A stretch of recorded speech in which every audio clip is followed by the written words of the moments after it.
Selamat datang di saluran Encap Abdullah. Jangan lupa sukai, berlangganan, komentari, dan bagikan. Inilah saya, kamu. Pada abad keberapa tradisi menulis itu dimulai? Adakah yang melatar belakanginya?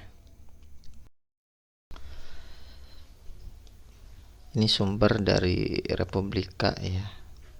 Nabi Idris, penulis pertama sejarah manusia. Dalam buku berjudul Kitab Peninggalan Bersejarah Para Nabi karya Abdul Syukur Al-Ajiji disebutkan Nabi Idris alaihissalam adalah penemu tulisan pertama dalam sejarah peradaban umat manusia. Menurut Abdul Syukur, manusia sudah berbicara menggunakan 72 bahasa pada masa Nabi Idris alaihissalam saat berdakwah kepada kaumnya. Ia juga menggambar pembangunan kota-kota sehingga kota yang berhasil dibangunnya berjumlah 188 kota. Berdasarkan catatan sejarah, sekitar 3.500 hingga 3.000 sebelum Masehi, bangsa Sumeria atau Irak telah dikenal sebagai bangsa paling tua di dunia yang memiliki bukti kemampuan menulis. Pada 3.000 hingga 2.000 sebelum Masehi, bangsa Mesir juga menunjukkan bukti yang sama. Bahkan sekitar 2.500 hingga 2.000 sebelum Masehi, bangsa Mesir membuat piramida, dan bangsa Sumeria atau Babilonia membuat taman gantung yang masih bisa disaksikan hingga saat ini. Dalam catatan sejarah, bukti-bukti adanya karya tulis tertua memang ditemukan di tempat Nabi Idris menyeru kaumnya, yaitu di tempat bangsa Sumeria. Hal ini semakin menguatkan bahwa Nabi Idris alaihissalam adalah manusia pertama yang mengenalkan tulisan ya. Bahkan beberapa tahun silam, ilmuwan modern dan para ahli arkeologi berhasil menemukan sejumlah perabotan dan barang-barang yang diperkirakan berusia 4.000 tahun. Beberapa benda yang berhasil ditemukan adalah sebuah lempengan dari tanah yang berasal dari zaman Sumeria. Di atas lempengan itu terdapat tulisan tentang matematika dalam bentuk tulisan huruf paku ya. Nah, Nabi Idris dikenal sebagai manusia pertama yang menulis menggunakan pena ya. Ini oleh sejarawan menemukan beberapa potongan naskah kuno ya yang diklaim terkait dengan Nabi Idris. Naskah kuno itu disebut Kitab Henokh. Salah satu cerita dalam kitab itu berisi tentang peradaban tertua di bumi Lemuria, Atlantis yang hilang di telan bumi. Juga prediksi tentang banjir besar yang akan terjadi di bumi. Para ilmuwan itu menduga kitab Henokh ditulis Nabi Idris yang juga dikenal dengan nama Ahnuh yang dalam bahasa Ibrani disebut Henoch. Itu temuan para ilmuwan ya, yang mungkin mereka anggap bahwa itu ditulis oleh Nabi Idris. Di laman Historia ID ditulis oleh Anissa Mardiani dengan judul Asal Usul Alat Tulis. Nah, di sini ditulis pada 5.000 sebelum Masehi katanya manusia sudah mulai mengenal huruf-huruf dalam sistem tulisan. Sebagai media tulisan digunakan untuk mengekspresikan pikiran. Bisa di atas berbagai perabot rumah ya, tanah liat, batu, piramida katanya, cangkang, kerang, dan logam. Pada 4.000 sebelum Masehi, berarti ini sudah masuk ke zaman Nabi Idris nih ya. Pada 4.000 sebelum Masehi, alat tulis ini mulanya adalah perkakas sederhana yang runcing katanya di bagian ujung, yang terbuat dari batu, kayu, atau tulang hewan. Nah, berarti yang digunakan oleh Nabi Idris bisa juga dengan kayu atau tulang hewan ini ya. Kemudian ada juga yang menggunakan batu runcing ya. Ini pada masa prasejarah. Ini biasanya berada di dinding-dinding gua ya. Alat untuk menggores dinding gua ini adalah batu runcing atau disebutnya gurdi. Ini berupa kepingan batu yang dihaluskan, yang biasanya dapat pula untuk melubangi kulit binatang. Dan pada 3000 sebelum Masehi ya, tahun 3000 sebelum Masehi, penduduk Mesir itu menggunakan buluh tebal atau bambu kecil sebagai pena. Buluh atau bambu kecil tersebut diruncingkan ujungnya supaya dapat digunakan menggores lempengan tanah liat. Dengan pena buluh ini, masyarakat Mesir mengembangkan aksara hieroglif namanya. Ya, pena buluh ini juga digunakan oleh masyarakat Arab kuno untuk menulis perkamen. Nah, pada abad ke-6 ya, itu di Eropa menggunakan kuil ya. Kuil ini alat tulis dari bulu ya, umumnya bulu angsa atau bulu ayam. Nah, ini dikenal sejak masa Mesir kuno. Seorang juru tulis kerajaan di Mesir sekira tahun 3000 sebelum Masehi menggunakan bulu yang dikunyah ujungnya agar membentuk filamen sebagai penahan tinta ya. Dikatakan tadi di Eropa kuil digunakan sejak abad ke-6 ya. Pertama kali muncul di Spanyol di Sevilla. Orang-orang Eropa lantas mengubah gaya tulisan jadi lebih kecil. Meski memang tidak praktis karena harus dicelupkan berkali-kali ke dalam tinta, alat tulis ini masih sering dipakai hingga abad ke-19. Nah, setelah tinta ditemukan atau berbagai macam alat tulis lah yang tadi sampaikan, kemudian pada abad 50 Masehi, nah ini ada seorang tokoh namanya Cailun atau disebut biasa dipanggil juga Sailun. Dia lahir dari keluarga yang kurang mampu. Nah, ini sumbernya dari tekno.occasion.com ya, saya ambil dari situ. Cailun ini berasal dari keluarga yang kurang mampu ya, dari Cina yang hidup pada dinasti Han Timur ya. Ia adalah sosok yang cerdas dan ambisius. Waktu itu dia menjabat sebagai klerus di istana saat usianya masih muda ya. Dalam perjalanannya menemukan kertas mulai pada suatu hari. Waktu itu Kaisar Hendarihan ya maksudnya, memberinya setumpuk dokumen untuk ia proses di rumah sejak ia menjabat sebagai kasim pengadilan. Dokumen-dokumen tersebut diukir dengan potongan bambu yang diberi kepada beberapa orang untuk dibawa dengan gerobak yang ditarik oleh kerbau. Dalam perjalanan, kerbau itu tergelincir dan jatuh di bawah roda. Potongan-potongan bambu tersebut juga jatuh ke tanah. Sambil berusaha mendapatkan kerbau yang lain untuk membawa bambu, Lun berpikir bahwa potongan bambu itu terlalu berat dan sulit untuk digunakan. Selama berpikir di perjalanan, ia menemukan tangkai rami. Ia kemudian menatap serabut rami itu dan mendapat ide bahwa benda tersebut bisa berguna. Ia dengan hati-hati melepaskan satu demi satu serabutnya dan bertanya-tanya apakah benda tersebut bisa ditulis. Rami itu terlalu kasar dan longgar ya. Lalu ia teringat dengan wol dari sisa-sisa kepompong sutra yang mungkin berguna. Lun kemudian mencari bantuan untuk eksperimennya. Para pelayan mengumpulkan kulit kayu, rami, kepompong dan lain-lain. Kemudian bahan-bahannya dipotong dengan halus lalu dimasak. Hasilnya ditumpuk dengan campuran tepung dan dilarutkan dalam air sebelum ditambahkan jenis tepung lainnya. Masehi, Cailun menemukan komposisi kertas beserta proses pembuatannya. Nah, ini pada tahun 105 Masehi nih. Kertas sudah ada nih yang ditemukan oleh Cailun ini. Nah, pada abad ke-8, nah ini Harun ar-Rasyid ini membangun pabrik kertas ini yang pertama terbesar di dunia Islam. Nah, kenapa dia sampai bikin pabrik kertas terbesar itu ya? Nah, ini ada beberapa faktor juga katanya yang menyebabkan ilmu dan penulisan buku berkembang pesat pada waktu itu. Nah, ahli-ahli sejarah Islam mencatat di antara faktornya adalah yang pertama, ada hubungan yang dinamis antara kebudayaan Arab dengan kebudayaan lain yang telah maju sebelum datangnya agama Islam. Nah, itu ya tadi itu benar. Mesir, Babilonia, Yunani, India, Persia, dan Tiongkok disebutkan. Cina ini memang luar biasa majunya ya.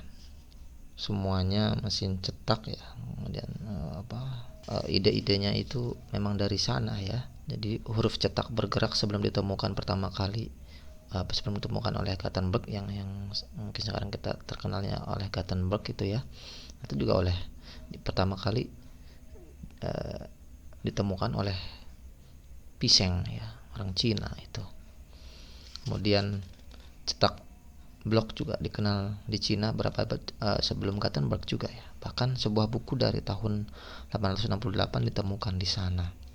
Artinya Cina itu bahan mentahnya, kemudian orang-orang luar itu mempelajari, kemudian balik lagi ke Cina gitu ya. Jadi balik lagi ke Cina lagi.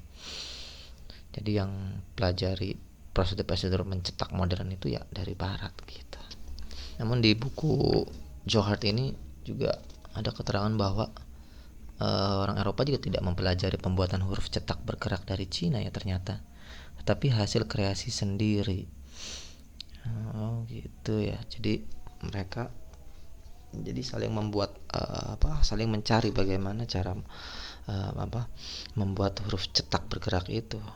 Nah, kenapa si Gutenberg ini yang terkenal ya? Karena jadi dia itu kontribusinya adalah memadukan semuanya ya. Kertas sudah ada, kemudian ide mesin huruf cetak bergerak yang ditemukan oleh Piseng juga, atau yang dari Eropa juga mungkin dia padukan juga ya. Jadi yang dikembangkan Gutenberg itu bukanlah alat atau mesin belaka katanya gitu, atau sekadar melakukan perbaikan di sana sini, melainkan sebuah proses produksi yang lengkap ya. Dari huruf cetak yang dapat bergerak itu sendiri ya, huruf-huruf itu agar tetap pada posisinya ya, juga pada mesin cetak itu sendiri, dan juga jenis tinta yang cocok. Si Gutenberg ini membuat sejumlah perbaikan penting gitu ya. Dia mengembangkan sebuah logam campuran yang cocok untuk huruf cetak ya, wadah cetak blok huruf yang presisi dan akurat, tinta cetak dari minyak, dan mesin cetak yang cocok. Keseluruhan kontribusi Gutenberg itu jauh lebih besar daripada masing-masing temuan yang penemu kertas itu, kemudian penemu huruf cetak bergerak itu ya, dan yang lain-lainnya. Jadi si Gutenberg ini lebih kepada sebuah proses produksi yang lengkap. Nah, makanya di dalam buku Michael Hart ini dia masuk ke dalam orang berpengaruh nomor 8 ya ini, dan patut mungkin pada peringkat tinggi dalam daftar ini kata Michael Hart ya. Jadi pertanyaannya, pada abad keberapa tradisi menulis itu dimulai ya, tadi sudah dijelaskan jawabannya. Adakah yang melatar belakanginya ya, yang tadi. Jadi tradisi menulis itu sudah ada sejak zaman Nabi Idris tadi itu, yang ditemukan bukunya oleh ilmuwan. Kemudian tradisi menulis itu mulai berkembang seiring penemuan pena, kertas, dan mesin cetak dan lain-lainnya itu ya. Kemudian adakah yang melatar belakanginya? Mungkin kenapa orang-orang itu, nah tadi karena berkembangnya ilmu pengetahuan ya, perkembangan ilmu pengetahuan, kemudian para ulama atau pemikir itu menumpahkan segala pikirannya ya. Tentu tradisi menulis itu tidak bisa berhenti ya, terus menerus. Bahkan di dalam buku Hamka juga, di lembaga Budi ini, di halaman 129 ada judul Budi yang Mulia pada Pengarang. Nah ini katanya, di zaman dulu itu dalam pemerintahan Islam, para pengarang mempunyai kedudukan yang istimewa dalam sistem kerajaan. Nah, oleh karena pada masa itu belum ada surat-surat kabar seperti sekarang, maka lancar tidaknya perjalanan politik dalam atau luar negeri, pemerintahan, administrasi, dan segala macamnya bergantung pada penerangan-penerangan yang jelas dalam surat menyurat.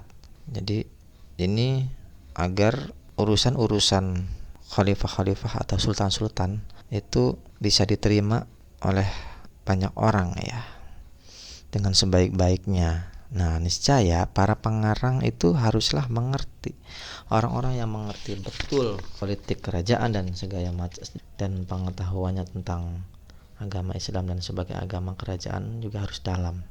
Maka kedudukan pengarang di masa pemerintahan Islam dulu itu sama dengan kedudukan wartawan di zaman sekarang mungkin ya.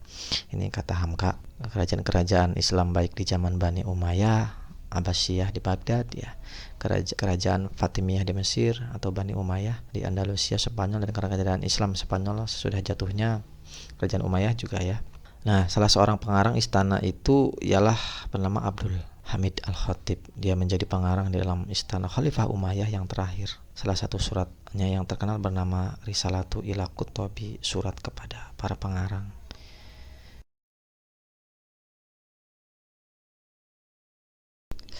Nah, di buku Maman S. Mahayana, judulnya Pengarang Tidak Mati, di sini ada judul tradisi kepengarangan ya, tapi berkaitan dengan tradisi kepengarangan di Indonesia ya.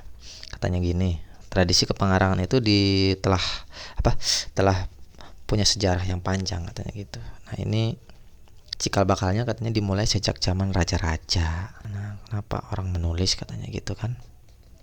Pada mulanya itu berkaitan dengan kelahiran dan perkembangan sastra keraton katanya gitu ya.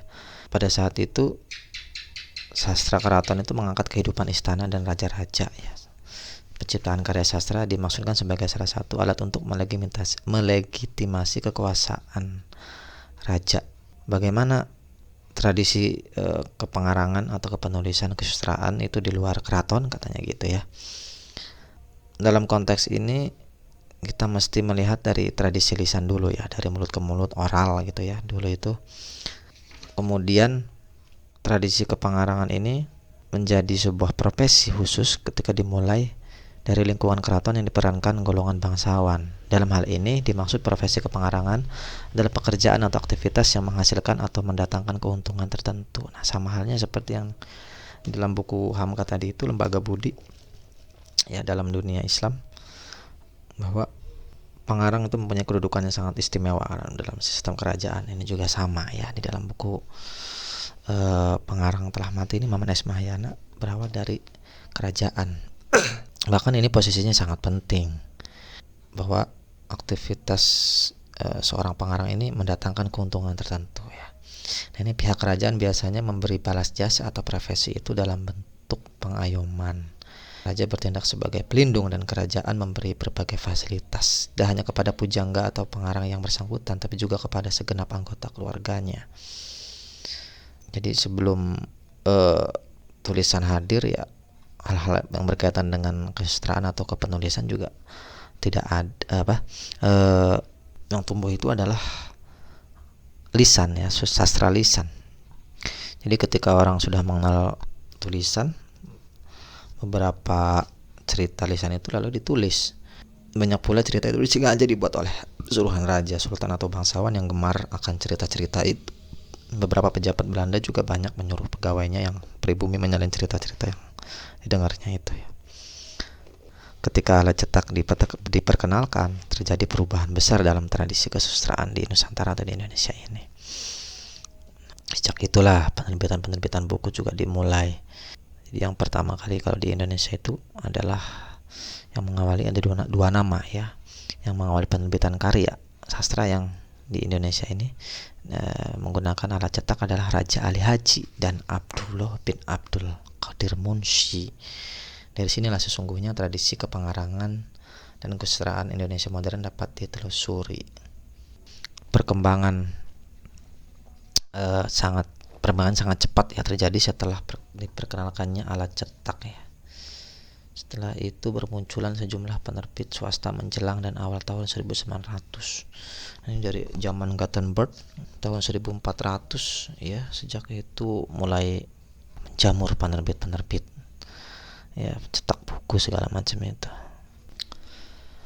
Penemuan percetakan oleh Gutenberg ini tercetus ketika dia bekerja sebagai tukang emas ya. Dia mendapat ide untuk menghasilkan surat indulgensi. Indulgensi itu adalah penghapusan hukuman atau siksa dosa sementara ya, karena dosa-dosa yang telah mendapat ampunan. Ya, ini di Wikipedia pengertian seperti itu. Gutenberg ini mendapat ide untuk menghasilkan surat tersebut dengan membentuk kop huruf untuk mencetak surat indulgensia tadi dengan banyak, agar dia mendapat banyak uang untuk membayar hutang-hutangnya ketika itu. Jadi ketika itu dia bekerja sebagai tukang logam. Waktu itu buku dan surat ditulis dengan tulisan aksara Latin dengan tangan dan mengandung banyak kesalahan ketika penyalinan. Selain itu kekurangannya ialah lambat. Karena itu Gutenberg membuat proses produksi yang lengkap dari berbagai komponen yang sudah ada, dan hasilnya bisa kita nikmati sampai saat ini.